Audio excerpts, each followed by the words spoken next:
Hey everybody, how you doing? Um, it's early in the morning. It's like 4:40 something almost. Yeah, it's 4:42 actually. I couldn't sleep, got up, I was thinking about some different things, and I thought I'd make a video. Open some pages here. Just thinking about my past, my military history, the people I've met, the events that transpired, and just interesting things. So I just wanted to talk about some of these things. And I don't know, you can call it name dropping if you want, I guess, but I'm going to talk about some people. A lot of times people say, "Who are you? Why are you so important? Why would you be targeted?" Well, it turns out a lot of people that are targeted seem to have had encounters with higher ups, people in politics. Um, so here we go. This is where I worked right here. This is the 144th Fighter Wing. Um, There's a Wikipedia page. So this is what they fly now. This is the F-15 Sea Eagle. When I was there, it was F-16s. They were going through the transition. As I was leaving, check out the base patch. The lightning bolts, like ZZ Top. Or like, yeah.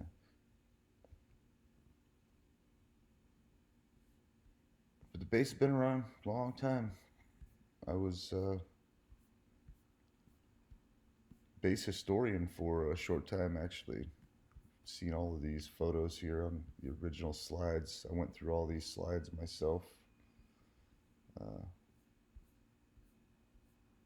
Found old photos in the walls of our shop that the former shop manager had left.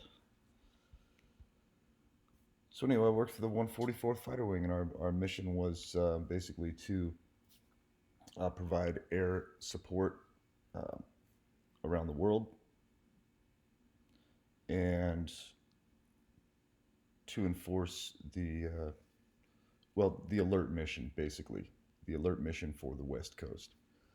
Uh, Long story short, what that is, if somebody flies into our uh, airspace unidentified, these guys take off and they go up and they escort them down, make visual contact, shoot them down, whatever they have to do. So that's their job, and then get the coast from Fresno in like 7 minutes. It's like a 3-hour drive. They'll get out of bed, into their plane, to the coast in like 7 minutes. Seen it happen uh, many, many times in person. Been part of it. Been part of the scramble. All right, so that's the 144th Fighter Wing. Now, when I first started the 144th Fighter Wing, General Wade was the base commander. Should I leave this page open? Yeah, just leave it open.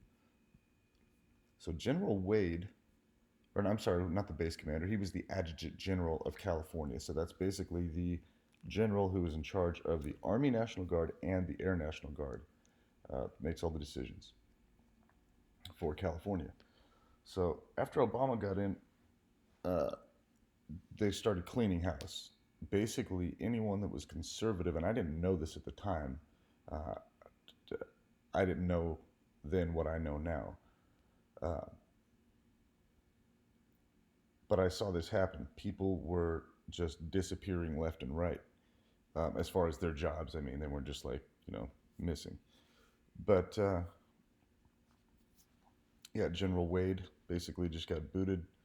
This is an article about it right here. Former California Guard leader is booted into retirement. Major General H. Wade II, who led the California National Guard from 2005 until early last year, was summarily removed Wednesday from active service as a Guard member. All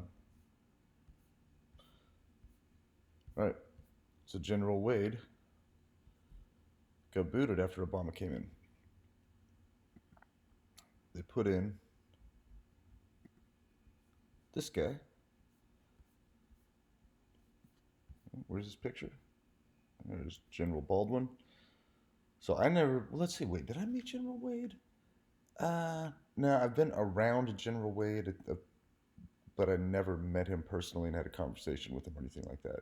I've seen him, but this guy I actually spent some time with um, several times when he got he got in. It was pretty interesting.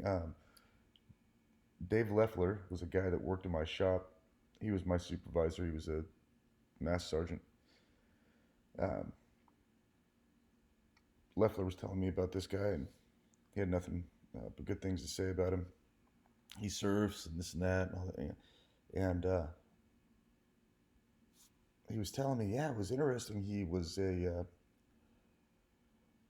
full bird colonel, and then when he got promoted, he got like a double promotion, or like within a couple months or within a year, from full bird colonel to a 2-star general, real quick. And Leffler, again, Dave Leffler, the guy that I'm talking about, who was my direct supervisor, what worked executive protection for this guy right here, General Baldwin. So he'd basically go with him on trips and carry a gun, and if anybody tried to shoot the general, Dave would shoot back. I never heard any stories about that happening, but that's what executive protection is. You carry a gun and go with people that need to be protected. So anyway, this guy, this article is about how Baldwin has turned the California National Guard into a criminal syndicate. So this is a complaint from another, I think Air Force, okay, I'm going to read this part right here. The top commander of the California National Guard is facing accusations that he's turned the state's military force into a criminal syndicate. The claim could force Governor Jerry Brown to finally address continued allegations of corruption and turmoil within the organization. Oh man, there was some corruption in the Air National Guard that I saw personally. Gang stalking. Oh, there's some messed up stuff. I didn't know it was gang stalking at the time. But also some fraud, waste, abuse, some contract manipulation, negotiations, shaking hands behind all kinds of stuff. I better not even get into too much of that. All right, so basically, Jerry Brown or Obama, both in a roundabout way, put this guy in. I thought these guys were like, I don't know what I thought about him. So, but after all the other people disappeared, all the higher ups, it's people just like left and right, man, leaving. And then all of a sudden, all this new leadership. So this guy's the adjutant general. He's currently the adjutant general of the California National Guard. So he's, like I said, he's in charge of the Air National Guard and the Army National Guard in California. That guy actually gave me a coin. I've been on an airplane with this guy. I think it was a KC-135 or a KC-10. I can't remember what we were in. Incentive flight for some family members. Went up with the general and his wife, and was basically his personal liaison, escort, public affairs officer, whatever the hell you want to call it. Just went with him with the camera to make sure I got photos of him and his wife up there with all of the family members, and to just go.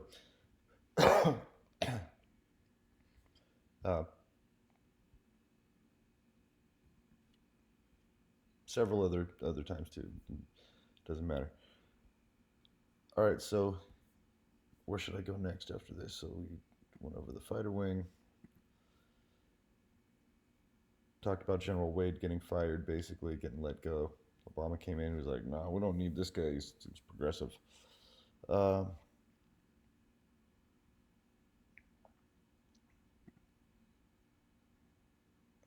all right, so we'll go to this. I've been saying a lot. Colonel Saeed wouldn't like that. He would not be happy with that. He would know that I'm not laser focused because I'm saying. So this is Lieutenant General Sami Saeed. This was my base commander at the time that I left the California Air National Guard. He was a full bird colonel at the time, and I used to, at commander's call, I would sit at a desk across from this guy, taking his photo.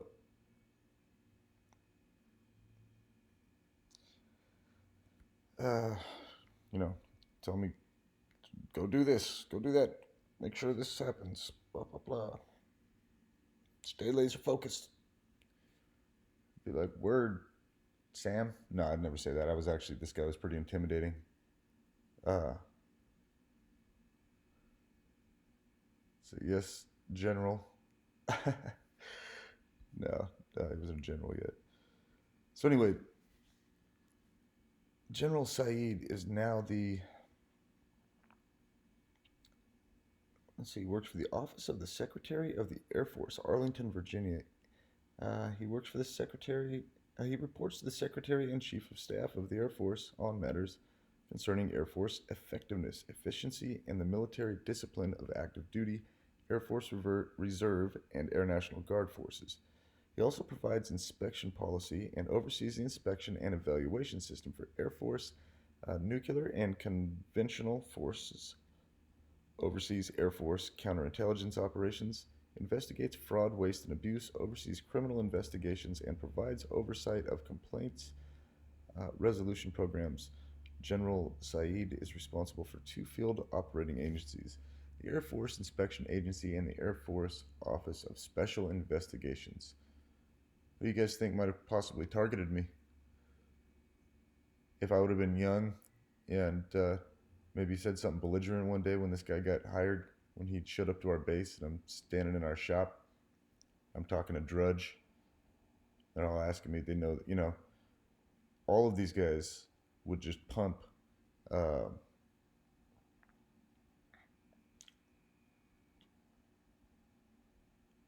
like racist, I don't want to say thoughts into your head, but they would push like, okay, we're fighting at the time against, people in the Middle East. Everybody in the shop's like, oh, Turkestan, making fun of all of these people from the Middle East. They're the enemy. And this guy shows up, and they're like, oh man, don't you think he looks like maybe one of them? And I'm like, yeah, man, shit, maybe they should investigate that guy and just make sure he's not one of them. Now I know that every single word that I ever said in that shop was recorded, and got Air Force intel, and if you're on a military base, if you're a civilian, don't ever just think that somebody can't hear what you're saying.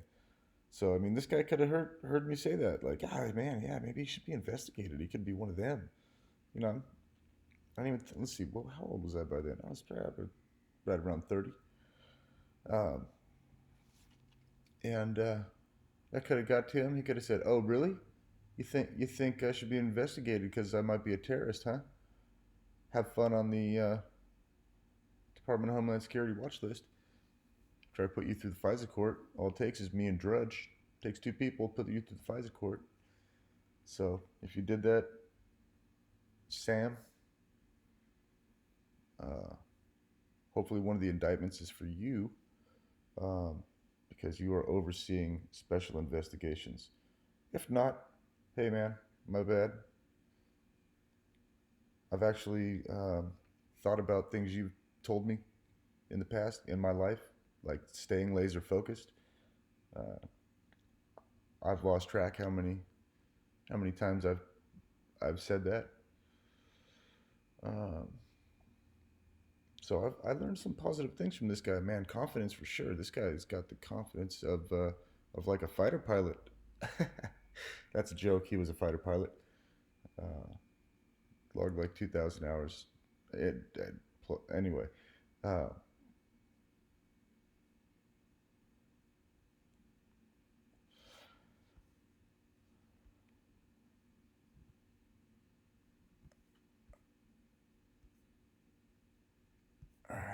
I don't think I'm going to go any further on that. So anyway, this was my base commander. He's now in that position. Uh, let's see. I'm going back a little bit. This homie right here. This is Gray Davis. This this was a real short interaction.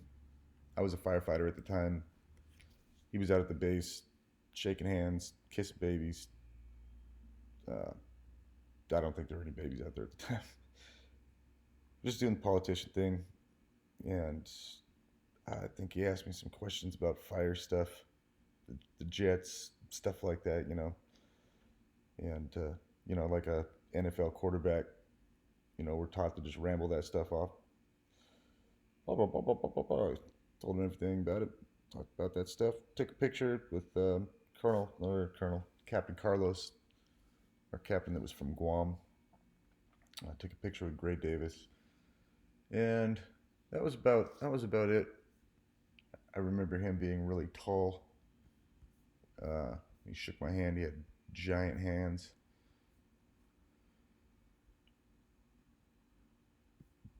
Didn't get the warm fuzzies from this dude. I got yeah. All right. This guy, you guys might have heard of this guy. There was a press conference going on. For some reason, I cannot remember exactly what the press conference was. But I remember we got everything set up out on the flight line.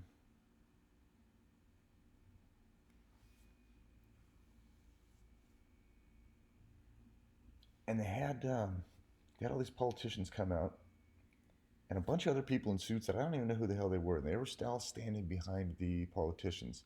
And when we did the broadcast, it looked like the shot looked like there was it was just a packed house. I don't know, it just looked big and spectacular. I remember there was just like this small area on the flight line where these people were, and if you stood back, it was just didn't look as grandiose. So anyway, that day I had to go out to the main gate and help the security forces check ID and just answer questions for these politicians that are coming in, and just be a liaison, be an escort, help out. This guy right here, Marco Rubio, he came in. He was riding shotgun. He had his driver, I believe, was it military? Did he have a guard guy driving him? Huh. That part I forget. But he was in. He had a driver, and they were coming in, and I can't remember if I didn't approach them friendly. I can't imagine I didn't. I usually do. Hey, how's it going? How you doing? Just need to check your ID. Maybe I didn't say sir or Mr. Rubio because I didn't know who the hell he was. I had no idea who this guy was.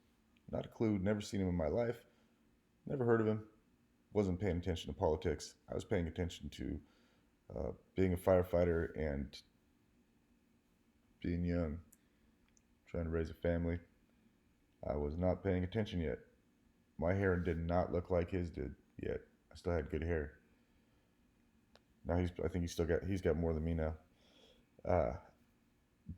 But anyway, when I asked him for his ID, he looked like he wanted to get out and choke slam me. Like, how dare you not know who I am? You're gonna check my ID?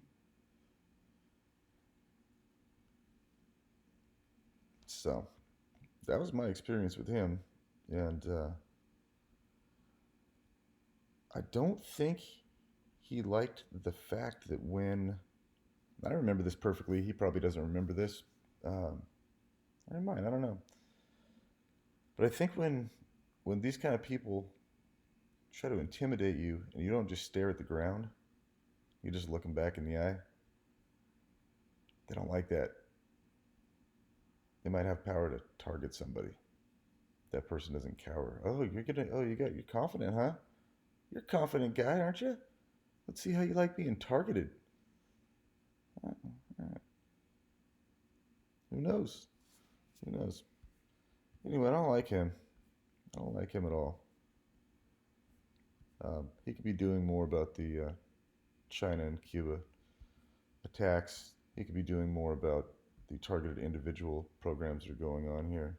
He could do some. He knows what's going on. He actually might have. I mean, I,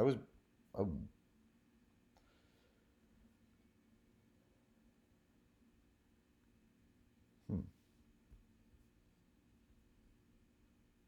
No, he couldn't have targeted me. He could have additionally targeted me. Could have been part of my targeting though. Gaslighting. Maybe that was intentional. I just think it was a ego check. Like, you want my ID? How do you not know who I am? So I'll move on. This guy, former Congressman Jim Costa. So this guy actually got assigned to one day. He showed up one morning, and I was his personal escort, pretty much. That sounds like I had sex with him for money. Uh, just as the base liaison. Uh, he wanted to come tour the base. I was the guy that showed him around the base. Any question he asked, I answered. I made sure I showed him things he wouldn't know to ask. I introduced him to the um,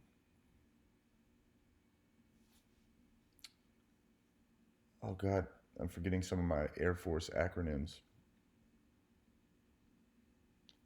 Whoever was in charge of each facility, basically. It's early. It's 5 o'clock in the morning, folks. I've been up for a couple hours. Just want to do these videos like this. So me and Jim walking around the base, going across the flight line, and I've always loved airplanes. I grew up around Edwards Air Force Base. My dad worked for Lockheed Martin, for Rocketdyne, and around the SR-71, the B-1 bomber, the just space shuttle, on and on and on, on and on and on. Airplanes over my head every day, around me. Grew up loving airplanes. I always wanted to fly an airplane. I always wanted to ride in one, and I had a chance to get an incentive flight when I got an old friend of mine recruited to the base. My reward was, hey, I'm going to get to go up in the D model F-16, go for an incentive flight like you see on TV. Uh, Something happened. They canceled my incentive flight. I got a fake leather CD case instead. And as me and Jim are walking across Jim and I are walking across the flight line out to the hush house. He's telling me, oh, yeah, man, I came out here one time and I was just telling the pilots, I sure would like to go for a ride in one of those. And the pilot was like, well, let's go, buddy. So we took off and we just flew out over Millerton Lake or Shaver Lake. I can't remember which lake it was. One of the lakes right around Fresno. Flew out over the lake, and that pilot, we were flying out. I said, hey, look, my boat's down there. It's right around there. So that pilot flew right over the boat. He flipped right upside down, and I could see my boat upside down in the F-16. It was great, man. It was great. I had such a good time. I loved it. And the whole time, I'm just like, it's like the dagger just twisting, just twisting. Like, are you fucking kidding me right now? And I'm just smiling, eating the shit sandwich. Oh, that's nice, Congressman. That's an awesome story. That's so cool. You know, we keep cruising across the flight line, get across. I got to make sure he doesn't walk into a jet. It's got pointy things on the end. If they're running, you can walk in front of the intake and get sucked in. Uh, Walk in front of the jet when it's on. Radar will bake your nuts.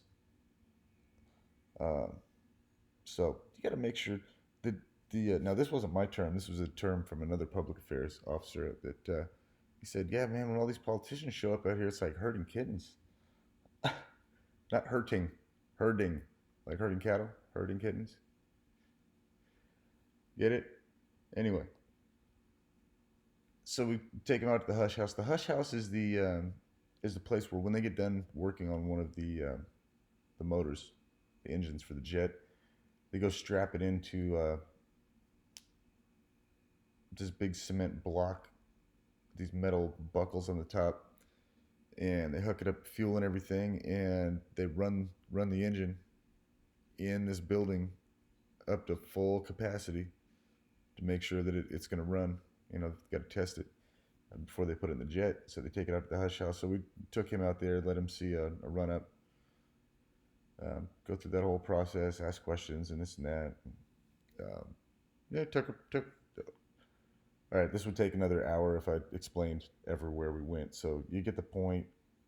Uh, Jim and I spent the day together walking around the base and talking about some different things, telling about my life, him telling me about his. Uh, so this guy is actually the guy I spent the most time with. But man, if I if I really thought about it, Congressman Jim Acosta could have taken part in the long-term trauma-based mind control. It's that's where I just lost some people. When I say mind control, they picture like a guy with a mind control box. Nah, mind control. Just look up trauma-based mind control. Long-term trauma-based. It takes a while. So, but that's like, you know, that's one of the things they do. It's psychological. Um, they continually give you opportunities for hope, opportunities like to live out your dreams, and then yank the rug out at the last second. They'll just let you think you're gonna get it. Oh, hey, you're doing good. You're doing good. You're doing good. And you're building up your ego, um, building up your self confidence because you know you're being allowed to succeed to a certain point. But then when you start getting to the point where you're like, okay, I'm gonna make it at the next level here to where I can start using my money to work for me. I'm gonna use the leverage of my money to work for me, not my hard work anymore. You know, I'm gonna make investments. I'm going to invest in businesses. I'm gonna invest in people. Um, Once you start getting to that point, or it looks like you're going to succeed and get to that point, boom, carpet yanked right out from under you. It's like you're on a treadmill. You didn't know you're on a treadmill. They turned the button on. You know, one of those stupid YouTube videos. The person just eats shit.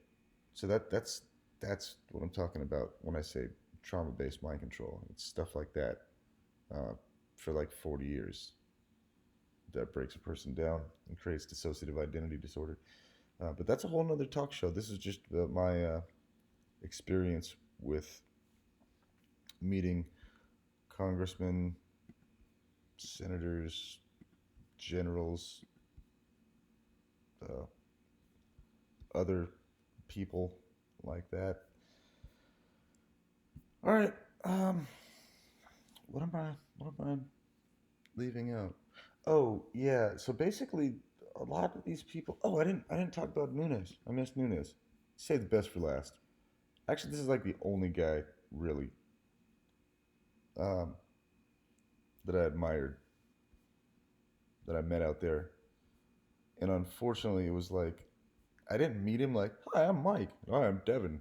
Uh, it was more like he was at some of these press releases, some of these different events, and I was, you know, I had the camera and I'd be doing photos and stuff like that, and you know, it'd be like a turn, take a photo or whatever, you know, a little nod. That's about it. I heard this guy talk, seen him interact with people.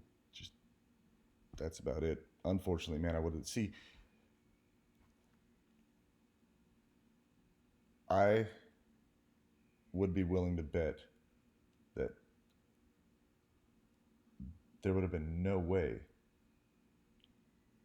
in hell they would have let me spend an entire day with this guy because we would have hit it off. We would have had an awesome conversation and had been like, "Oh, really? I think like that too. I think like that too. Really? Oh, that's interesting. Hmm." And then I could have had an opportunity for, you know, I was a journalist in public affairs, Air Force. You know, you move up into different things. And you meet people like this, and you can identify with them.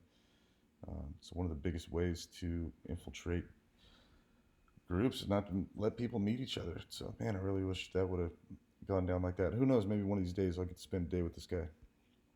He's doing a lot for the mission I'm on right now. And I say mission, it's my own personal mission.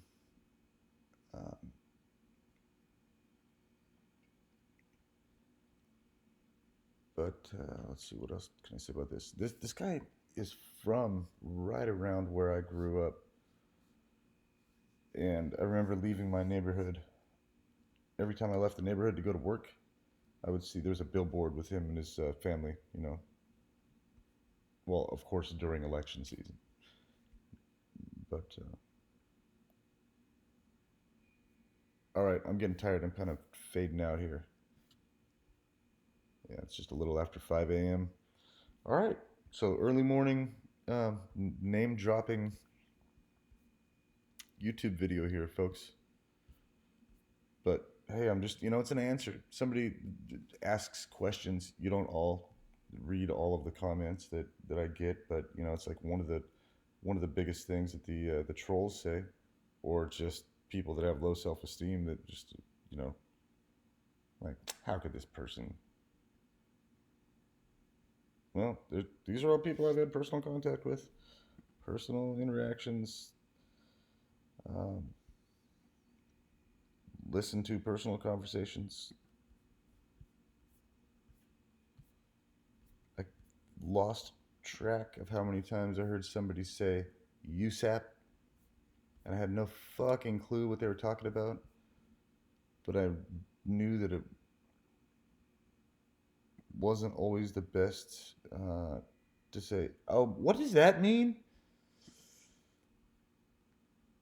And I think I might even have asked that at some point, and they might have told me something else. I don't know, but yeah. Yeah, that was Jennifer Piggott. I think she's the head of public affairs at the 144th Fighter Wing. Let's look her up real quick.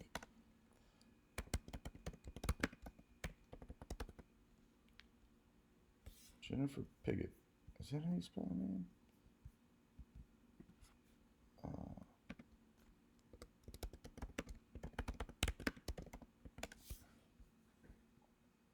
Yeah. Yeah.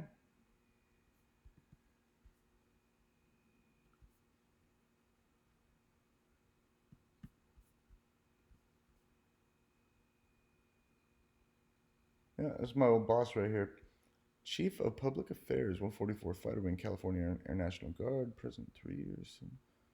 Serves as the Chief of Public Affairs for the 144th Fighter Wing, supervising an office of 10 airmen and overseeing all intel and external information, community relations, and media relations.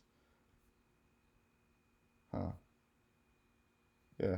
This lady said USAP more than I say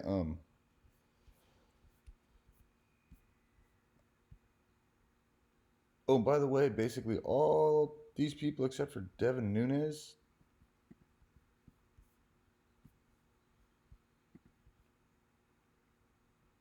Yeah.